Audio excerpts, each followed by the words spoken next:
Hey there and welcome to a new video. Namhlanje I'm going to be talking about my experience actually wearing the Xhosa Makoti outfit. What was it like? I'm going to be sharing 5 points with you, basically detailing the key things that I took away from my experience. Number one. So the first thing is that people will stare at you. Okay? And what was actually really shocking for me is that it wasn't people of other races or people that are not Xhosa speaking. Xhosa speaking people were also staring at me. Like I live in a predominantly Xhosa and Afrikaans area. The Xhosa speaking people were also staring at me as just as much as the white people, just as much as the colored people or the Afrikaans speaking people and the English speaking people, they were staring at me as well. It cashiers in Takabawo, especially like I went to Clicks the one day, like the one day I went to Clicks, and those cashiers were like, people are like, bad to look at me and stuff like that. I'm like, is this like out of the ordinary? Like, when's the gandoni? I mean, it was nice when people would actually say something like, oh my gosh, you look nice. But it was so awkward being in a shop and having people talking about you, and you know that they're talking about you, and they're not even hiding the fact that they're talking about you. And the only reason they're looking at you and they're talking about you is because of the clothes that you're wearing. Because I almost like in the beginning, I felt like, what on earth is wrong with me? Like, detain me? Am I dirty? What's going on? And then I realized, like, oh, people are looking at me because of that. A funny experience. I went to Pick and Pay and we were just grocery shopping, Lozano, and then there was another lady that was wearing the same outfit now. She was Makoti.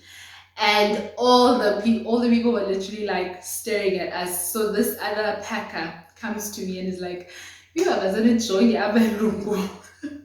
I wasn't enjoying abelungu. Bathi bejonga ngapha kukho omnye, bathi bejonga ngapha kuba omnye. And we were actually wearing like similar colors, so it almost looked like we were the same person. But it was also, I expected people of other races and non-Xhosa speaking people to be looking, you know, because they're not 100% familiar.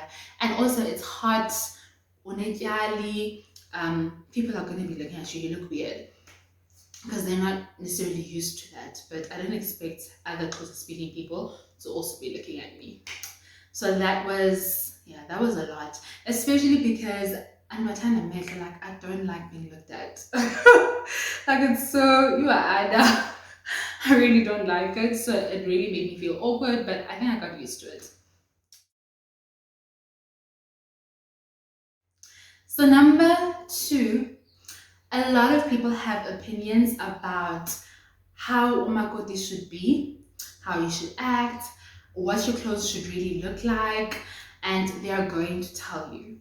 From your skirt is a little bit too short to how you're not supposed to be doing this, you should be doing that. So I went to an event.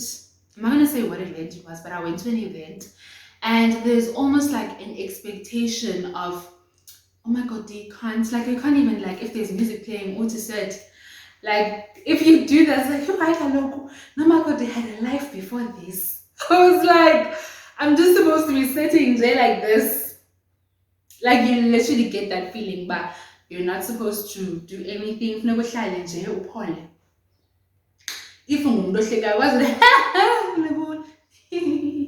you know, you can't be all out there. You need to tame yourself a little bit. I definitely felt that way, and people aren't afraid to tell you, no, you can't be laughing like that. You can't smile too much. You need to sit down. You can't stand too much. People are going to tell you to your face, especially like Amanyamandu, older, Xhosa speaking women are definitely going to tell you. Number three, it gets really tiring having to wear the same type of outfit for an extended period of time. I was really excited in the beginning. I'm going to mix and match. When I wear this towel, I'm going to wear these shoes. When I wear this scarf, I'm going to wear this cardigan. I was really, really excited. But over time, I think after the first month, I was over it. Honestly, like I was like, no matter colors, no matter how many different colors I have, how many different items I have, this is still the exact same outfit that I'm wearing every single day. And I wore a towel for the first month and then I wore a scarf after the first month.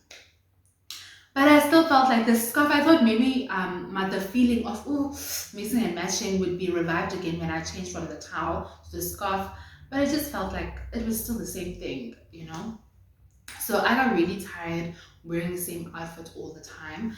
And for me, I was told that I shouldn't wear the outfit to work. If I was going to work, I would have to wear something else and then come home and change back into the outfit. But I work from home, so I was literally wearing the outfit all the time. And it got really tiring, and I really struggled with heat, especially when it comes to when you have to wear the shawl. I really, really struggled with heat. That first 2 weeks in January was hell. I don't want to say hell, but it was hell. I really, really struggled with the heat. I think that was the biggest struggle. Outside of having to wear the same thing for 3 months straight, the heat, and outside of just even the shawl, because even when I took the shawl off and I could wear cardigans, I'm still wearing a lot of things. I'm not someone that wears a lot of clothes. I don't really like layering.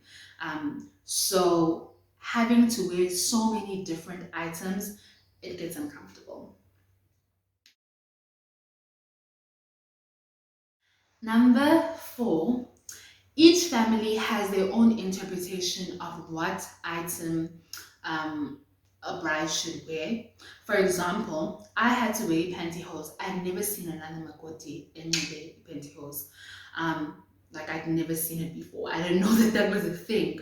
And other people also made comments that they didn't know that that was a thing too. So I also saw like other Makotis had have like a scarf that's tied like this instead of a shawl. So I think different families have like different interpretations of what they would like their Makoti to look like, and you just need to adhere to that.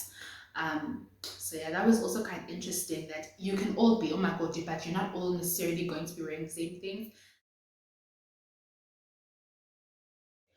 So number five is that for me, being coordinated, being clean, really helped me to wear the clothes. Even on days when I didn't want to wear the clothes, I still wore the clothes because I realized, okay, but I look good. At least I look good. I don't look sloppy. The one because I feel like, especially when the scarf is involved, I felt like with the towel, it was a lot more coordinated. You get scarves that have like different colors. And because you have so many, like Kubeko, so many different colors, you can end up looking a little bit, or for me, like I don't like wearing too much color or like too many different colors. So trying to at least stick to a particular theme, trying to have everything looking clean, ironing yoga indoor, just being clean, being well groomed, wearing the correct undergarments. This girl has thick thighs and you're wearing a skirt the whole time. So my thighs are literally doing this. So I need to make sure that I'm wearing tights, wearing a vest, just having, or like Spanx, and just having everything just together really helped me, because then when I was actually wearing the clothes, I felt good. I didn't feel frumpy.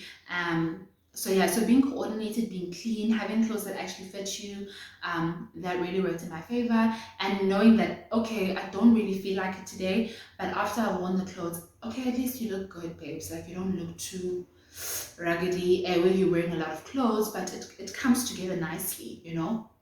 So just looking good, putting effort into my appearance, making sure that the clothes are just zeraiti, really worked in my favor and made me more willing to wear the clothes. So that's pretty much it. Those are the 5 points that I basically took from my experience wearing the Xhosa Makoti outfit. Outside of that, I really enjoyed it. It was long, but it was quick. It was like, because in the moment it felt like, oh my gosh, this is the longest 3 months of my life. I've been wearing the same thing every day for 3 months. Um, but it actually, now looking back, I'm like, oh, did I even do that? Like that went by so quickly. And I must say, there were days when, I think maybe a couple of days during the 3 months when I didn't wear the clothes, where I had to go into the office, and also where it was just so hot. I literally washed and I wore like, I didn't wear other clothes. I just wore a nightie and a gown because it was just too hot. But I couldn't wear other clothes. It was just too hot. So yeah, yeah. I think again, like I think I've said it in a previous video, if you can do it in winter, but I know that December is the best time for a lot of families because that's when everyone is able to take time off. That's when you guys are able to get together. So I know that it is an ideal time for a lot of families, but just if you can, do it in winter. But okay, that's all I have for you today. Thank you so much for watching this video. If you've made it this far, please don't forget to like, subscribe to my channel as well. See ya.